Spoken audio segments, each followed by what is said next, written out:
Join us today on the Water Table. This episode is filmed live from Farmfest in Morgan, Minnesota. I hope you enjoy the great guests. This is the Water Table. A chance to hear the agricultural side of these issues. A place for people to go find information and education. Water management is just going to become even more critical into the future. How misunderstood what we do is. I would encourage people to open their minds and listen to this dialogue. Well, I'm back with Mike Litzau from Litzau Farm Drainage. Mike, you want to go ahead and introduce yourself a little bit? What do you do? Where are you from? Sure can, or I'll try. So I'm Mike Litzau with Litzau Farm Drainage. Been doing drainage since I was 9 or 10. I started helping Grandpa and Dad out in the fields doing some surveying and stuff like that. I think we started at Litzau Farm Drainage was started in 1972. So last year was our 50th year. So been around a little while.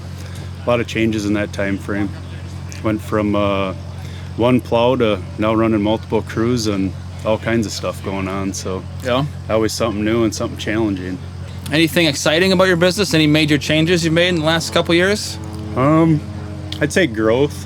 We're on I think and feel like we're on a pretty good growth spurt. Adding crews, getting some really good employees, which today's world can be challenging, but it's very rewarding when you get that. They're part of the growth and help the growth. So Sure. Changing, updating equipment. It seems almost always something new coming out in the equipment world, and I think we've added full auto GPS to our mainline hose. Our bigger excavators are all full auto GPS now. That was a huge step in trying to get more efficient and do even better work on county mainline projects and just main lines and private projects. So Any challenges in your business? What's the most challenging part of your business? I know you brought up employees. well, I was gonna say So probably not the employees that you already have. Probably finding new employees. I don't want you to burn your bridge there. Yeah, no, saying too much. I would say with any growth, there is always challenges, and you look at Prinsco, they're a big company. They had to get there somehow, and no matter how much you sit and you go, oh, we're gonna add another crew, and then all of a sudden it's like, oh wow, there's something hidden that no matter how much you thought it through, it comes up and it's like, well, that's going to cost us a lot of money. Yeah. Or is this person, employees, adding good employees to try to make that happen it's a big thing, and to try to get people that match the culture that you're trying to build can be very challenging. So that is definitely something that can be hard. Do you have any crystal ball on what drainage might look like in the future, or where we're headed with regulations or anything? Yeah, I can give some opinions on that, I guess. Yeah.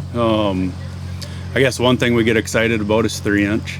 The last few years we've been doing a bunch of 3-inch, and I think and feel there's going to be more and more of that. I think there's going to be more contractors doing it. I think from an installer point of view, from the farmer point of view, and from the tile supplier point of view, I think 3-inch is a great thing. And I feel that we're going to have more of that in the future. I think there's going to be more watersheds come up, and watersheds are a very challenging thing.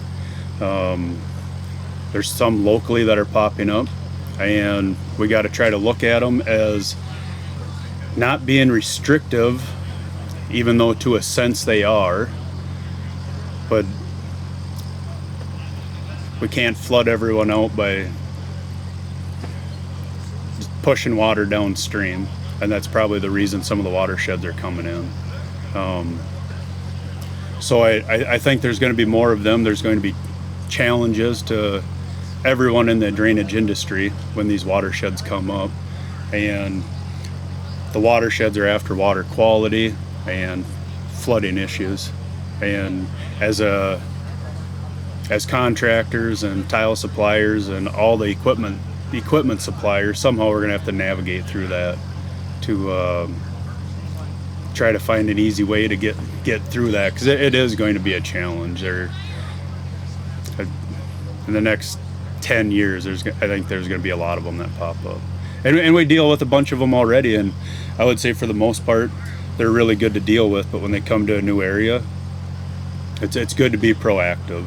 We can't all sit back and wait for someone else to do it. Like that's not going to work out. So Yeah, the industry will need. There'll be some great opportunity for some leaders to step up within the industry, and yes, it's going to become regulated with new watersheds developing, but have a voice on that on the front end. Be a part of that so that it doesn't get so overstepped, but also be conscious that water quality is a giant factor, and that's kind of the purpose, of managing that. So, yeah, I'd agree with that.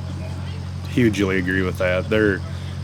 If you like fishing, you like skiing, you like your cabin on the lake, we all want better water. So we all just got to get through this and not think it's just trying to, they don't want us to get rid of our water. No, they do, but we gotta find some kind of even ground on it. Yep, absolutely. So, A nice healthy balance where right. Farming can still be productive and profitable, Yep. and we can still find a way to continue our quest on more water quality.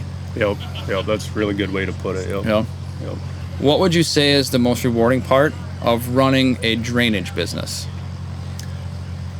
So I would say when we meet customers and they tell us the struggles of their farm, and farm ground it's always been worth money, and it seems like in today's world it's worth a lot of money. So I would say it's when we can take that and we add value to their ground and we fix it up, and their efficiencies go up, they're planting better, they harvest better,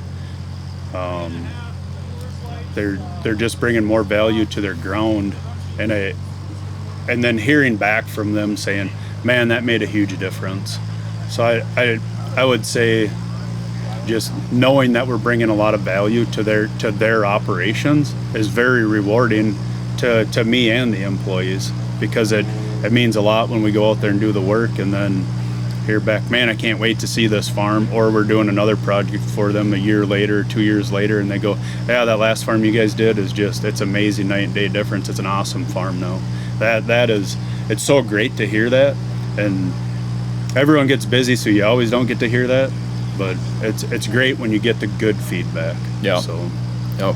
I hear often from contractors that say, yeah, I was in this area a couple years ago, and I tiled for this guy, and now his neighbor sees the difference, and now I'm back doing it for him, because he didn't know if it was maybe best for his farm, but after seeing what it did to his neighbors, he's 100% on board. And yeah, and that happens a lot, and it's awesome to hear that. The guy who didn't know if he wanted it, and then he sees the difference, and he's not even farming it. Yep. He just wants to do it because he knows the benefit that's coming. That's awesome. Within drainage, there's a lot of misconceptions. What do you think the biggest misconception is out there from people that aren't involved in farming or drainage? The biggest one I would say is that they think we're still out there, just it's all about tiling wetlands, and a lot of people that don't know farming or drainage think that all we do is ruin land, and it's 100% the other way. Every time a tile goes in the ground, we're improving water quality, we're improving erosion issues. There's just so many benefits, and I think the general public don't know that, and somehow, and this is probably going to be part of the watershed stuff too, is somehow we got to figure out a way on how to educate everyone, from installers, farmers, and the general public, and especially the general public. They need to somehow, if we could get something out there to educate them on what tile actually does versus what they've been told that it does and kind of lied to. would be huge for all of us. Yeah. So There's been a lot of programs and stuff like Farm America and a lot of educational sites where people can go and tour and basically see what water quality practices we have in place and what we can do. So it's exciting to see that there are things like that coming on board. And yeah, and I would say another one would be to try to get farmers to do some more water quality stuff. Some of them, when you look back, probably 20, 30 years ago, and someone wanted to go to the NRCS and hey, we're going to put a terrace up, they'd make it 4 foot wide on the top, and then you can't farm it. And some farmers are still afraid to put in terraces because they think they're going to have this chunk of dirt in the middle of their farm. They got to farm around, and it's not convenient. And even that's not true anymore. We want to make them farmable, and the equipment got bigger, so you just got to move a little more dirt. But when you do that, you can take, say you take that erosion issue, and now they can farm it, and it's done eroding. And it just comes down to educating farmers that the practice of us installers, or even what the NRCS wants to see, has changed, and in my opinion, changed for the good. So, yep. Is it hard to work through permitting issues and permitting, getting permits for projects? What's that process like? Is it a giant pain? Yeah, so that would every project's a little different, and some of them go really good and they're painless and they're seamless, and some of them are very trying, and you're going to spend a lot of time, and you're going to talk to multiple agencies, and you will get conflicting answers from both agencies, or whatever. Sometimes it's up to 5, 6, 7 of them, and you'll get different answers from every one of them, and nobody wants to take the responsibility of who's given the okay here. So it's it very much like, I'd like to say they're all good, but some projects are very, very difficult to navigate through. And then nowadays easements are huge. So even if you think you have a private project that, hey, this is good, and we got all this through, and then all of a sudden neighbors got to be on board too, and until that easement's signed, verbal's great, and hey, yeah, we're going to go through this, and we're getting the easement, and I can't wait. And when the paper is there, some people get cold feet and don't want to sign that easement. So Sure. Even just neighboring people got to get along. Yeah. So. Well, people in general just need to find a way to get along. That's very true. But so every project's a little different. For the most part, they're pretty seamless. You just attend some meetings and get your paperwork filled out correctly, and hope they go good. Yeah. As a farmer, do you find that some people think they can't tile their land, so they just kind of give up on the idea? Do you ever have issues where people think they can't get it tiled, where you can, go to the watershed or go to the permitting boards and actually get them an approval? Oh yeah, for sure you run across that. Well, we checked years ago and it's just too much work, or we had this company check it and we don't think it's going to work. Well, if it's still bothering you, maybe let's get it checked out. And we're within Litzau Farm Drainage. We try to do as much permitting as we can. Like, we can't do all of it, but we're going to try. We will do as much as we can to try to get projects through and assist and attend meetings and help fill out paperwork and just try to make it as good as we can for the customer or the farmer. And we definitely have some where they thought they couldn't do it, or the watershed wouldn't give them permission, and we go in and get permission, and that can be a great feeling in itself. So Sure. But yeah, it's real where people think that, and then, hey, we'll get this done for you. So is there something different that you're doing, or are you just asking different questions? Or because if the farmer tried it and it didn't work a couple years ago, what could you possibly do that makes it different this time?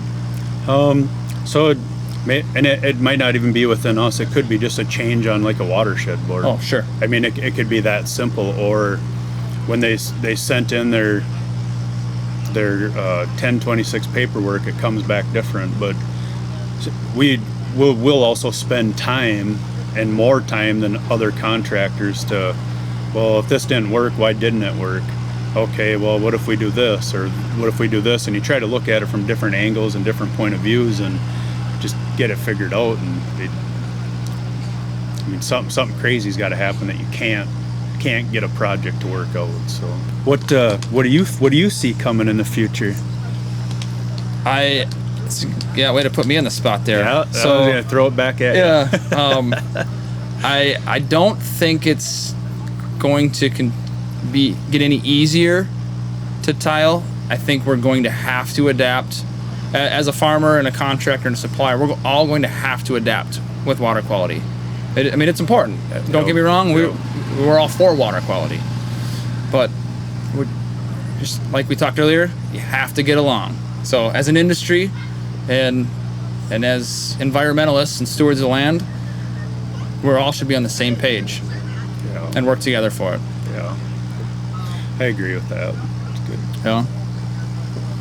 And innovation's a big piece of it too. There's products they're kind of, there'll be technologies and products.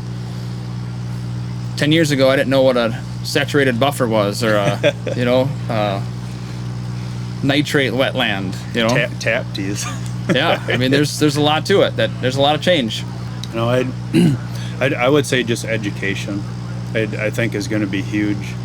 I think educating installers on water quality or just different methods of doing stuff, and that same education, if we can reach it out to the general public, I think is going to be huge.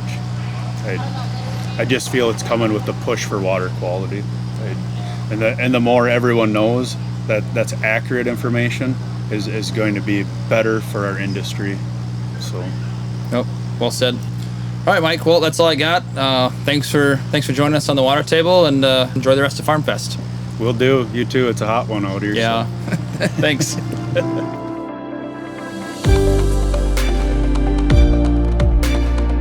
Well, thanks for listening to this episode.